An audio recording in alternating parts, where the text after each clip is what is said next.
It's 8 p.m. and here are our top stories. A community in Aurora at odds over a controversial housing development. They're not offering anything to the community. Concerns this could hurt business or worsen traffic. We look at both sides of the issue. There's no question that it needs to be redeveloped. We're just opposed to what they're proposing. A Colorado mother fired just days after suffering a miscarriage. Now she's taking her former boss to court. Why do you feel you were fired? I don't want another mother who is in this situation to think that it's okay. Denver schools facing a crisis in education. I feel like our kids are on this edge. The new survey showing the alarming state of our city's teachers. You got to do something about this or we're not going to have school. Plus, couples say I do in perfect Valentine's Day tradition. Hey there, good evening, and thank you for watching Denver 7 News on Local 3. I'm Jessica Porter. I'm Danny New. Happy Valentine's Day. Aurora City Council is meeting right now to decide whether to move forward with this new development on Parker Road. The site has been a struggling retail spot for years, and many businesses have closed. And that new apartment complex will include 311 units, but not everyone is happy about the potential for big crowds moving in. Denver 7's Patrick Perez spoke to people who are concerned the project is much bigger than they were expecting. A much-needed facelift could soon be coming to Aurora's East Bank Shopping Center, but what that facelift should look like depends on who you ask. There's no question that it needs to be redeveloped.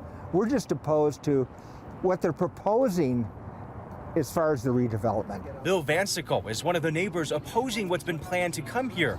The developer, Kimco Realty, wants to turn part of this vacant lot into a 4-story, 311-unit apartment complex. These renderings show what the project would look like. It would also require that some businesses be moved. We'd like to see the density dropped, and again, an easement that comes through and lines up with Parker Road here. Bill's issue isn't about turning part of this lifeless shopping center into more housing. It's the traffic he's concerned about that may come with having all these apartments and cars. We use this center to get to the light at Quincy and to get to Parker Road. That's going to create quite a bottleneck during rush hour and other peak times. That's why he and others have appealed to have the city council reject the developer's request to increase the building's length from 200 feet to 610 feet. If it went to 200, there probably would require 2 buildings. Okay. And we could run the easement right down here with one building on one side and one building on the other. That's something that's not a concern for some nearby businesses. In their letters of support, many see this kind of development as a windfall. In January, the Planning Commission voted unanimously to approve the developer's site plan and the building length adjustment. It also recommended the City Council does too. Bill and others hope it doesn't pass. Patrick Perez, Denver 7. Thank you, Patrick. And also in Aurora tonight, City Council has just voted to approve a deal that will allow a Florida firm to oversee changes within the police and fire departments. The contract runs for 5 years and is worth $4.5 million. Among other things, the firm will be tasked with improving hiring and creating guidance on bias in policing. A Colorado mother says she was fired days after having a miscarriage, and that's just the beginning of the allegations and the complaint she filed with the state. Here's Denver 7's investigative reporter, Jennifer Kovaleski. She's accusing a local commercial real estate company of discriminating against her for being pregnant and for being a woman.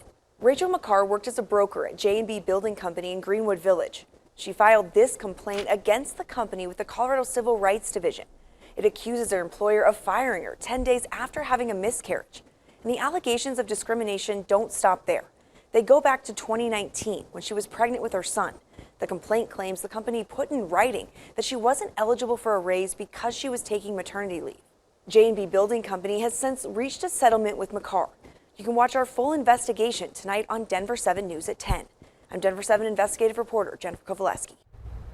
Thank you, Jennifer. And moving on, the U.S. Postal Service is offering a reward of up to $50,000 for information that helps catch and convict the people who robbed a mail carrier last week.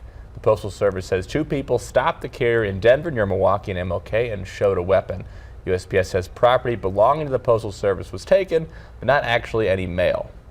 Cherry Creek Schools is holding its regularly scheduled meeting virtually tonight because of a bomb threat.